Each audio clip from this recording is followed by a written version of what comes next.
Namaste, everybody. I hope you're doing well today. I want to talk a little bit about qualities and traits. You know, you've heard me talk about the warrior ethos, and it really starts with our intention.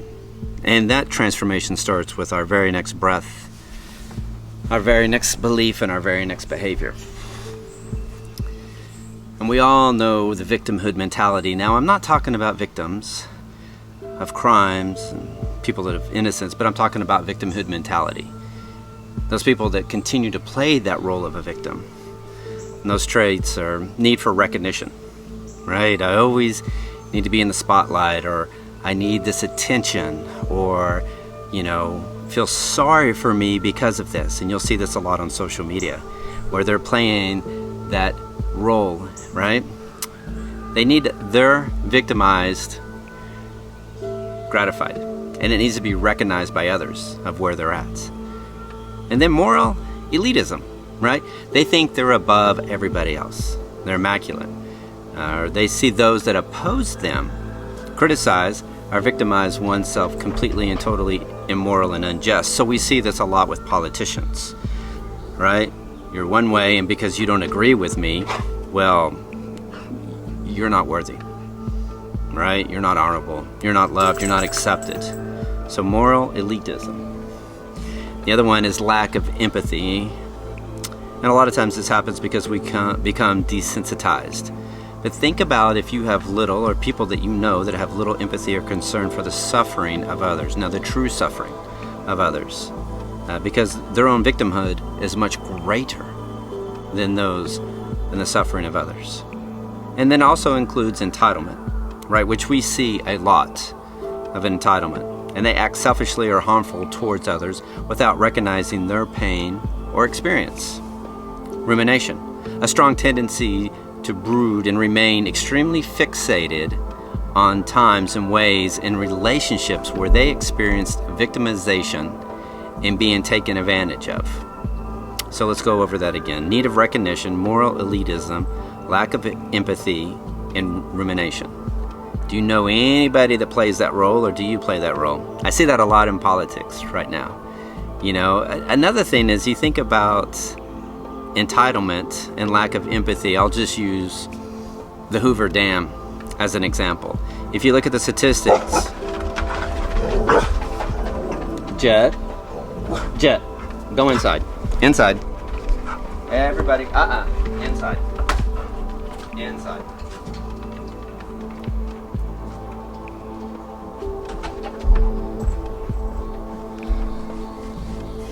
Little pause there, and I'm not going to edit that out because my dogs are crazy. So think about the Hoover Dam.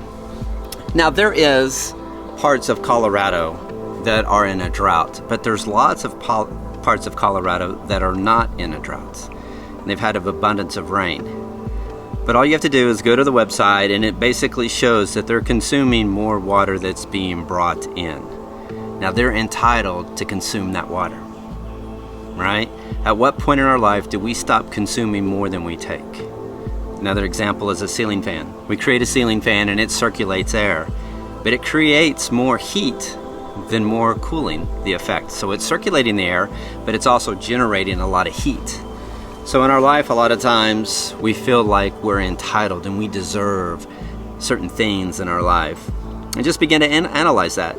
Do you really deserve to drink water out of a plastic bottle that fills up a landfill?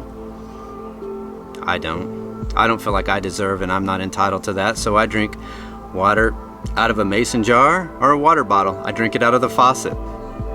So let's talk about the traits of a warrior, of a hero.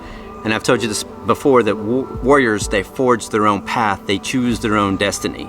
They begin to follow that level of love and acceptance and spiritual gain, a place of spiritual enlightenment. So think about this, that they do things out of respect, honor, and pride. It all starts with that intention, right? So one of them is bravery, and that's just, I'm going to give you the definitions out of this. It's courageous behavior or character, right? And conviction, right? It's a firmly held belief or opinion. courage. It's the strength in the face of pain or grief, which is challenging for so many people because we want to do the opposite. How much courage do you have in the strength of face of pain or grief? What has happened when you engage in pain or grief? Determination. It's a process of establishing something exactly by calculation or research. So we're not all over the place. We're emotionally regulated. And we begin to methodically think of the recourse, the repercussions. We start thinking about the ripple effect of our beliefs, right? Our behavior, all the decisions of how that makes an impact on our life, our family, our friends, our entire community, right? They're helpful. Giving or ready to give help, assistance when needed, right? And they're honest. Uprightness, their fairness, truthfulness, sincerity, or even frankness, right? Sometimes being blunt. And freedom from deceit or fraud. And so we see that a lot of times where people have been deceitful, intentionally deceitful, or fraudulent, intentionally, that a lot of times they're holding back information, and what is their true intention behind that? They're also inspirational. They provide or showing creative spiritual inspiration. Now, I'm not talking about a religious affiliate. I've said this for years now, that a lot of people on their path, their spiritual journey path, they've got diverted on the road to religion and they follow the specific rules and guidelines, and I'm not discrediting that, but what I'm talking about is that you'll never hear me say what is right and what is wrong for you on your spiritual path and your spiritual journey. That is completely, totally up to you where you are. Moral integrity. Doing the right thing when no one is watching. Not just on social media, or just not, when we think that we might have some negative or positive recourse, but integrity. When nobody is watching, what are you doing? And then, protective. Capable of or intending to protect someone or something. And I use examples, real life examples, but when I lived in Kansas City, there was some people there on 39th Street and around that area that were getting robbed, and I reached out to the businesses and I said, hey, if you want me to help, walk you in and out of work or be there for you at any time or any point, just let me know. And I think that's our due diligence, that we need to protect our community and take care of our community and do what we can to make sure that they're safe and secure and that they feel safe and secure. All right? Self-sacrifice, the giving up of one's own interest or wishes in order to help others or advance a cause. So a great example is Warriors Ascent. I sacrifice a lot for Warriors Ascent, and I sacrifice a lot so our community can do things for others. And there's so many people in our community that do the same each and every day. You have tons of police and firemen, tons of essential workers, EMTs. You have military, active and guard and reserve, that sacrifice so much for us each and every day. I am so thankful. There is not a day that I do not get up and give gratitude to all those people in our community that serve our country, that serve our community relentlessly.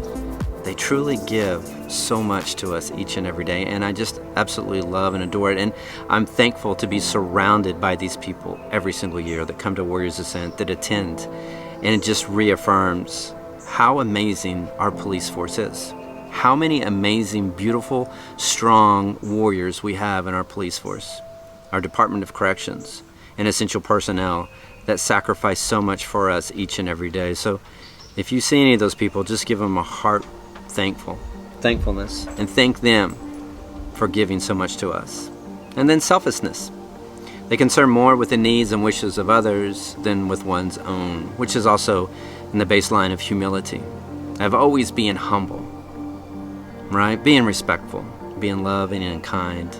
And the last one is strength. It's the capacity of an object or a substance to withstand great force or pressure, right? And all of these qualities and these traits come with the ability to focus on one's self in a positive manner, to engage in self-care and to set the intention for all of these, to set your intention for bravery, conviction, courage, determination, helpfulness, honesty, inspiration, integrity, protectiveness, self-sacrifice, selflessness, and strength. And continue to cycle through and see those areas in our life where we need to improve and become stronger, and to sacrifice more, and to have more courage in those times that we need it, and to be more brave, while also realizing that we no longer want to play the role of the victim, that we don't need recognition for everything that we do. We don't need moral elitism, right? We're not above everybody else, that we have lots of empathy, that we do not lack empathy. And rumination, that we're not becoming fixated upon certain ways or relationships.